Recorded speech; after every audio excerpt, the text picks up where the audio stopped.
उत्तर भारत की सर्द रातें बहुत बेरहम होती हैं। यहाँ ठंड सिर्फ शरीर को नहीं, गरीब की आत्मा तक को जमा देती है। सोनपुर गांव भी उन्हीं ठंडी रातों में डूबा हुआ था। चारों ओर कोहरा था, जैसे पूरी धरती ने सफेद चादर ओढ़ ली हो। गांव के आखिरी छोर पर मिट्टी और फूस से बना एक टूटा सा घर था। उसी घर में रहता था हरिराम। सुबह के 5 बजे थे। हवा इतनी ठंडी थी कि सांस लेने पर सीने में चुभन होती थी। घर के अंदर सीता चूल्हे के पास बैठी थी। गीली लकड़ियां जल ही नहीं रही थीं। आज तो ठंड कुछ ज्यादा ही है, लगता है जैसे आग भी डर गई हो। पास ही एक पुराने कंबल में लिपटा हुआ मोहन पड़ा था। उसके दांत ठंड से बज रहे थे। माँ, आज स्कूल जाना जरूरी है क्या? सीता कुछ नहीं बोली। वह जानती थी पढ़ाई जरूरी है, लेकिन ठंड भी कम दुश्मन नहीं। तभी हरिराम उठा। उसके चेहरे पर रात की थकान साफ थी। बेटा, आज भी जाना पड़ेगा। ठंड एक दिन खत्म हो जाएगी, लेकिन अगर पढ़ाई छूट गई तो जिंदगी भर ठंड में ही रह जाओगे। मोहन चुपचाप उठ गया। उसकी आंखों में डर था, लेकिन पिता की बात ने हिम्मत भी दे दी। गुड़िया अभी सो रही थी। उसकी सांस तेज चल रही थी। हरिराम ने उसे छूकर देखा। उसका शरीर बर्फ जैसा ठंडा था। गुड़िया की तबीयत ठीक नहीं लग रही। हरिराम कुछ नहीं बोला। उसके पास शब्द नहीं थे, क्योंकि इलाज के नाम पर उसके पास सिर्फ दुआएं थीं। काम पर जाना हरिराम शहर की तरफ चल पड़ा। पैरों में फटे जूते, हाथों में जमा हुआ खून।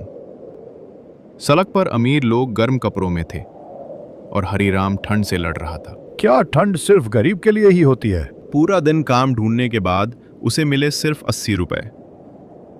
सूरज ढल चुका था। ठंड और तेज हो गई थी। घर वापस लौटते समय गुड़िया दरवाजे पर खड़ी थी। बाबा, आप आ गए। उस एक मुस्कान ने हरिराम की सारी थकान तोड़ दी। घर के अंदर खाने के नाम पर सूखी रोटी और नमक था। आज इतना ही है, कल कुछ और होगा। रात गहरी हो गई। हवा छत के छेदों से अंदर घुस रही थी। अचानक गुड़िया जोर जोर से खांसने लगी। कुछ करिए हरिराम, मेरी बच्ची ठंड से मर जाएगी। हरिराम ने बेटी को सीने से लगाया। पहली बार उसकी आंखों से आंसू गिर पड़े।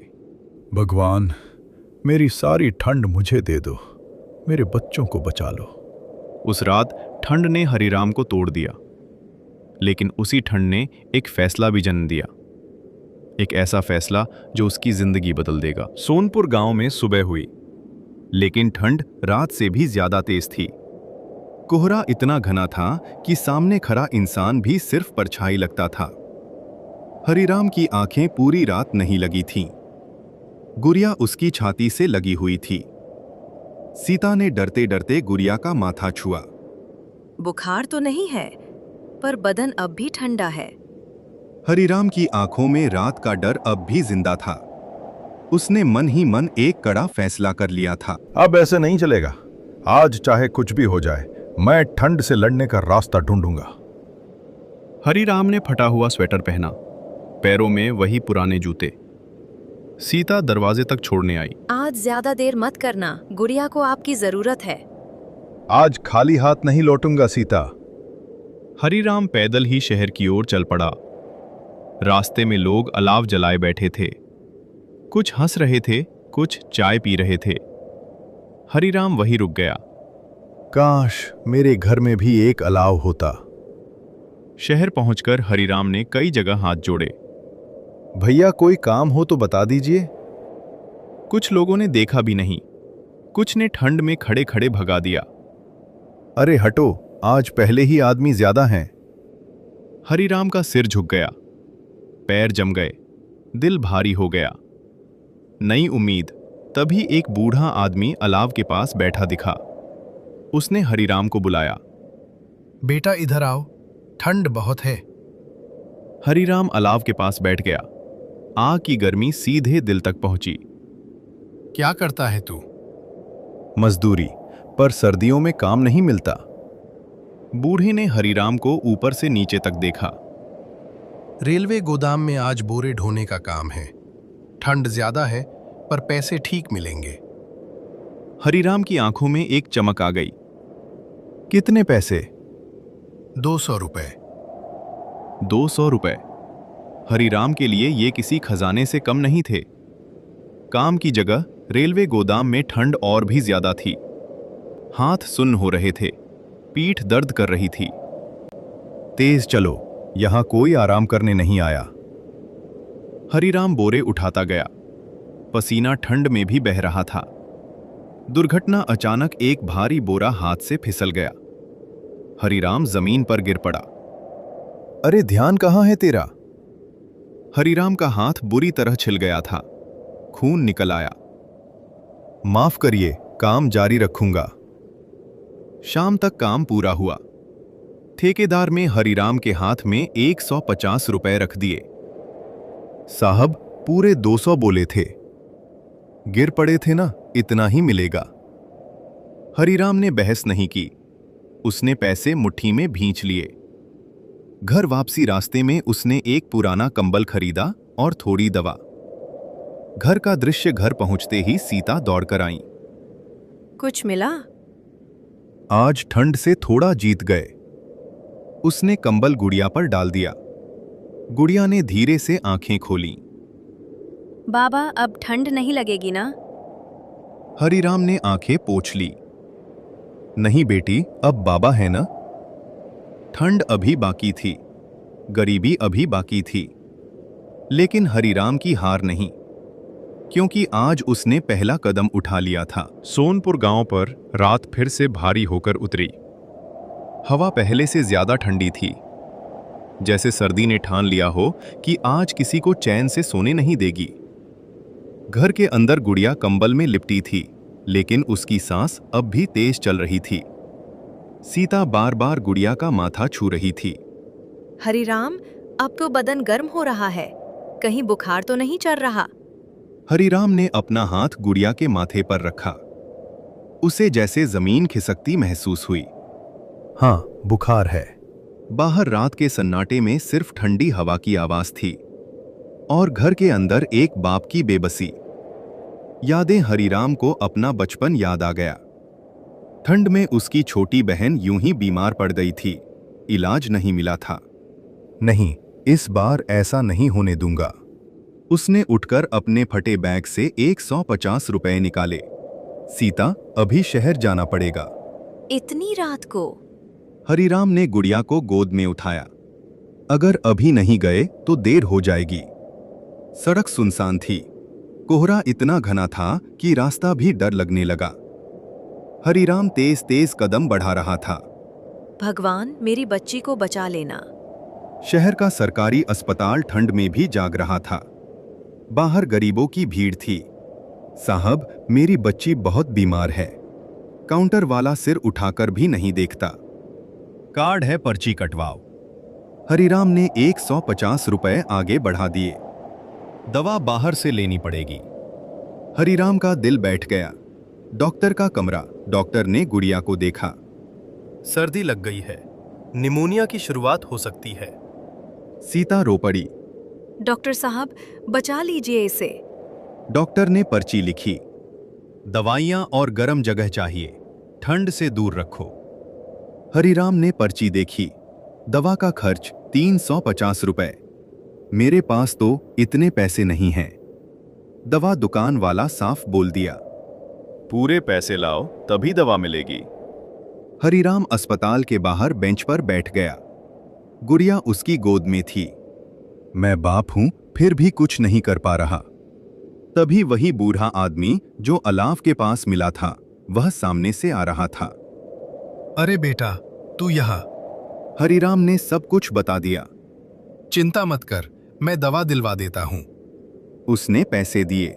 दवाइयां आ गईं। आपने मेरी बच्ची की जान बचाई है। बूढ़ा मुस्कुराया। जान नहीं बेटा, इंसानियत। घर लौटते समय गुड़िया की सांस थोड़ी ठीक लग रही थी। ठंड अब भी जिंदा थी, गरीबी अब भी वहीं थी, लेकिन हरिराम ने देख लिया था कि इस दुनिया में अब भी इंसानियत बाकी है। सोनपुर गांव में सुबह देर से आई। ठंड अब भी वैसी ही थी, लेकिन उस सुबह हरिराम के घर में थोड़ी सी राहत थी। गुड़िया गहरी नींद में थी। उसकी सांस अब सामान्य थी। भगवान का लाख लाख शुक्र है। हरिराम पूरी रात जागता रहा। आंखों में नींद नहीं, बस एक सवाल था। जिस बूढ़े ने मदद की, वो आखिर कौन था? दोपहर होते होते हरिराम शहर की ओर चल पड़ा। उसके हाथ में एक छोटा सा कपड़ा था, जिसमें वह बूढ़े के पैसे लौटाने आया था। अलाव वाली जगह पर वही बूढ़ा आदमी बैठा था। बाबा, आपके पैसे? बूढ़े ने हाथ हिलाकर रोक दिया। पैसे बाद में, पहले ये बता, बच्ची कैसी है? हरिराम की आंखें भर आईं। अब ठीक है, अगर आप न होते। बूढ़ा हल्के से मुस्कुराया। मेरा नाम रामदीन है। मैं भी कभी तेरी तरह ही था। रामदीन ने आग में लकड़ी डालते हुए कहा। मैं रेलवे में कुली था, पूरी जिंदगी बोझ उठाया, अब शरीर जवाब दे गया। उसकी आंखों में बीते सालों की थकान थी। पर एक बात सीखी है मैंने, अगर गरीब गरीब का साथ न दे तो कोई नहीं देगा। हरिराम चुपचाप सुनता रहा। रामदीन ने थोड़ा पास आकर कहा। रेलवे गोदाम में एक चौकीदार की जरूरत है, रात की ड्यूटी है। हरिराम चौंक गया। मुझे रख लेंगे? मेरी सिफारिश से जरूर। रात की ड्यूटी, ठंड में खड़ा रहना आसान नहीं था, लेकिन हरिराम के लिए ये नौकरी थी। मैं कर लूंगा बाबा, बस ईमानदारी से काम करना है। रेलवे गोदाम रात में और भी डरावना था। चारों तरफ सन्नाटा, ठंडी हवा सीधे हड्डियों में चुभ रही थी। सोना नहीं है, ध्यान से रहना। हरिराम खड़ा रहा। पैर सुन्न हो रहे थे, लेकिन उसके चेहरे पर शिकायत नहीं थी। उधर घर में सीता ने गुड़िया को सीने से लगाया। तेरे बाबा हमारे लिए ठंड से लड़ रहे हैं। मोहन चुपचाप सुन रहा था। मैं बड़ा होकर बाबा को कभी ऐसी ठंड नहीं सहने दूंगा। सुबह हरिराम घर लौटा, थका हुआ, लेकिन चेहरे पर एक अलग सी रोशनी थी। सीता, अब रोज की मजदूरी नहीं, नौकरी है। सीता की आंखों से आंसू निकल आए। तो क्या अब हमारी जिंदगी बदलेगी? हरिराम ने आसमान की ओर देखा। धीरे धीरे, पर बदलेगी जरूर। ठंड अभी बाकी थी, संघर्ष भी। लेकिन अब हरिराम अकेला नहीं था। इंसानियत का हाथ उसके साथ चल पड़ा था। अगर आप लोगों को इसका पार्ट 2 भी देखना है तो हमारे चैनल को लाइक, सब्सक्राइब करके एक प्यारा सा कमेंट कर दीजिए। तब तक के लिए बाय बाय।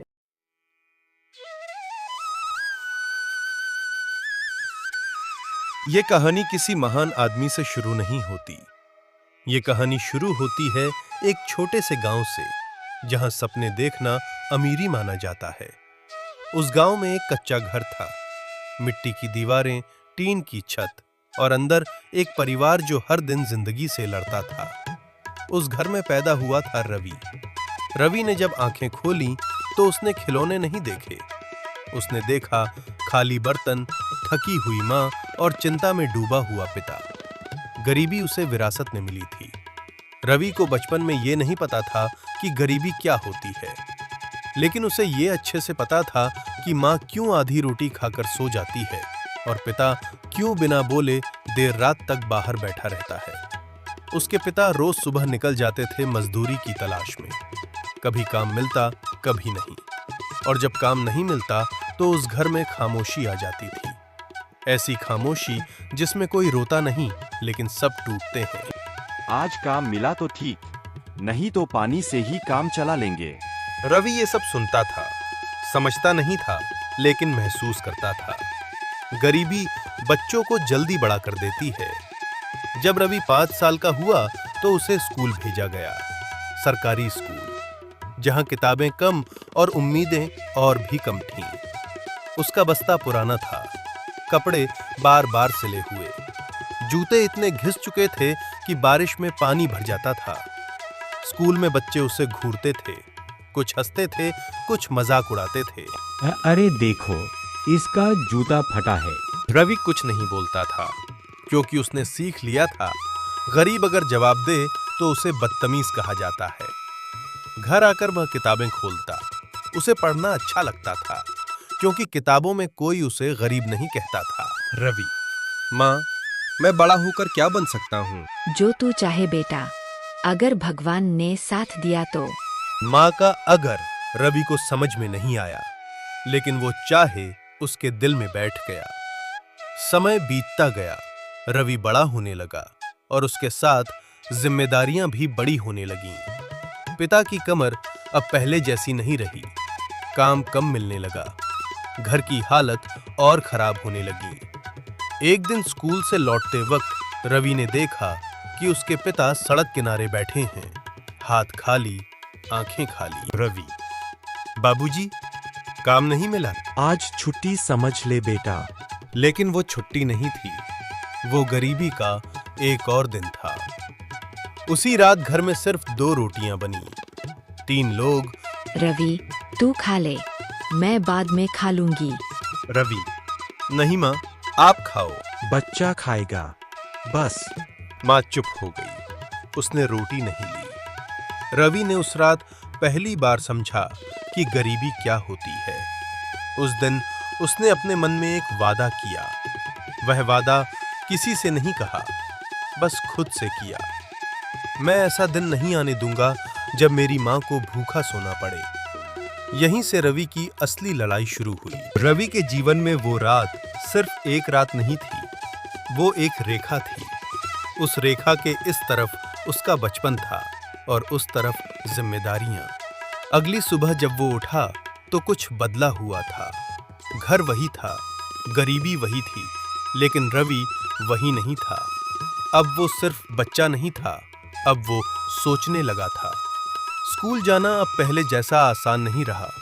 पढ़ाई के साथ साथ घर की हालत भी उसके कंधों पर बैठने लगी। कभी माँ बीमार पड़ जाती, कभी पिता को काम नहीं मिलता और कभी दोनों। गरीबी किसी को एक साथ सांस लेने नहीं देती। रवि स्कूल में बैठा होता, लेकिन उसका मन घर में होता।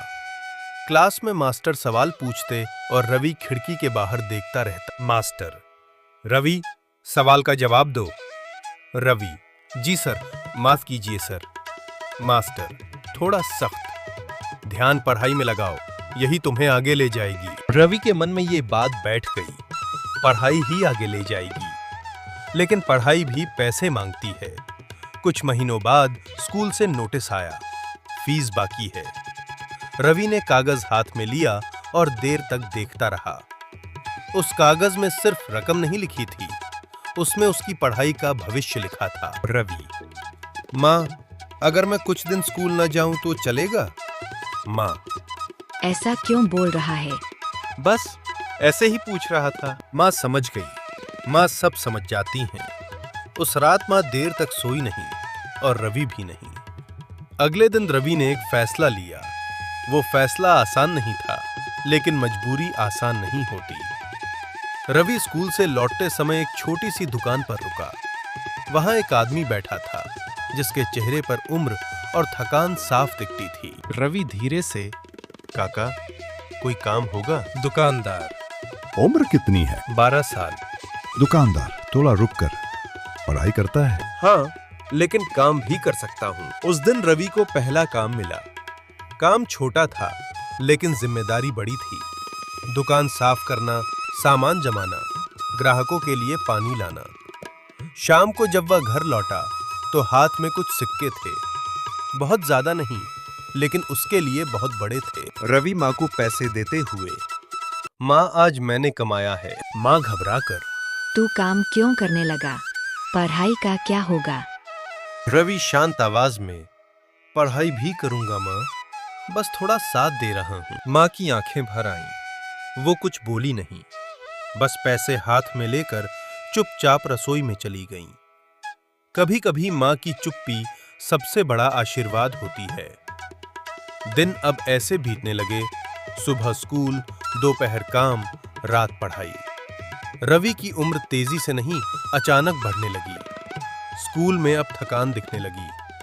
आंखों के नीचे काले घेरे, क्लास में झपकती पलकें। दोस्त, इतना क्यों थका रहता है? रवि हल्की मुस्कान, नींद से ज्यादा कुछ जरूरी काम है। कुछ लोग मजाक उड़ाते थे, कुछ सहानुभूति दिखाते थे, लेकिन ज्यादातर खुद में व्यस्त थे। गरीब की कहानी सब सुनते हैं, लेकिन कोई रुकता नहीं। फिर एक दिन स्कूल में परिणाम आया। रवि पास हो गया। नंबर बहुत ज्यादा नहीं थे, लेकिन हालात के हिसाब से कमाल थे। मास्टर, मेहनत कर रहा है, अगर ऐसे ही चलता रहा तो आगे जा सकता है। ये वाक्य रवि के लिए इनाम था। उसे लगा शायद उसकी लड़ाई बेकार नहीं है, लेकिन जिंदगी इतनी आसानी से किसी को चैन नहीं देती। कुछ ही दिनों बाद पिता की तबीयत बहुत बिगड़ गई। काम बंद, कमाई बंद। घर में फिर वही सन्नाटा। माँ चिंता में। अब क्या होगा रवि? रवि, कुछ ना कुछ हो जाएगा माँ, मैं हूं ना। ये वाक्य रवि के मुंह से नहीं, उसकी मजबूरी से निकला था। अब वो सिर्फ बेटा नहीं था, अब वो सहारा भी था। उस रात रवि ने पढ़ाई की किताब बंद की और देर तक छत को देखता रमेन। उसे पहली बार डर लगा, अगर हालात और बिगड़े तो क्या वो पढ़ाई जारी रख पाएगा। लेकिन उसी डर के साथ उसके अंदर एक आग भी जल रही थी। वो आग हार मानने की नहीं थी। यहीं रवि की जिंदगी और कठिन होने वाली थी। पिता की बीमारी के बाद घर की दीवारें और सिकुड़ गईं। कमरा वही था, लेकिन सांस लेना मुश्किल हो गया था। अब हर सुबह रवि की आंख अलार्म से नहीं, चिंता से खुलती थी। आज काम मिलेगा या नहीं, आज दवा आएगी या नहीं, आज स्कूल जाना सही रहेगा या नहीं। गरीबी सवाल पूछती नहीं, सीधे परीक्षा लेती है। पिता बिस्तर से उठ नहीं पाते थे। माँ दिन भर उनके पास बैठी रहती। और रवि घर और दुनिया के बीच पिस रहा था। पिता कमजोर आवाज में, रवि, मेरी वजह से तेरी पढ़ाई मत रुकने देना। रवि गला भारी, आप ठीक हो जाओ बाबूजी, बाकी सब देख लेंगे। बाकी सब अब रवि की जिम्मेदारी थी। रवि ने दुकान का काम बढ़ा दिया। अब वह सिर्फ मदद नहीं करता था, अब वह जरूरत बन गया था। स्कूल जाना धीरे धीरे अनियमित होने लगा। एक दिन मास्टर ने उसे अलग बुलाया। रवि, घर की हालत ठीक नहीं है सर। मास्टर थोड़ा नर्म, मैं समझता हूं, लेकिन पढ़ाई छूटी तो वापस पकड़ना मुश्किल हो जाएगा। रवि कुछ नहीं बोला, क्योंकि उसके पास कोई जवाब नहीं था। गरीब के पास सफाई नहीं होती, सिर्फ मजबूरी होती है। घर लौटा तो माँ की आंखें और थकी हुई थीं। दवा खत्म हो रही है। रवि धीरे से, आज ज्यादा देर तक काम कर लूंगा। उस दिन रवि ने पहली बार अपनी उम्र से ज्यादा काम किया। हाथ दर्द कर रहे थे, पैर जवाब दे रहे थे, लेकिन दिमाग एक ही बात दोहरा रहा था, घर चलना चाहिए। रात को जब वह किताब खोलता तो अक्षर आपस में गड़बड़ाने लगते। नींद जीतने लगी थी और पढ़ाई हारने लगी थी। अगर आप लोगों को इसका पार्ट 2 भी देखना है तो हमारे चैनल को लाइक, सब्सक्राइब और एक प्यारा सा कमेंट कर दीजिए। मिलते नेक्स्ट पार्ट में।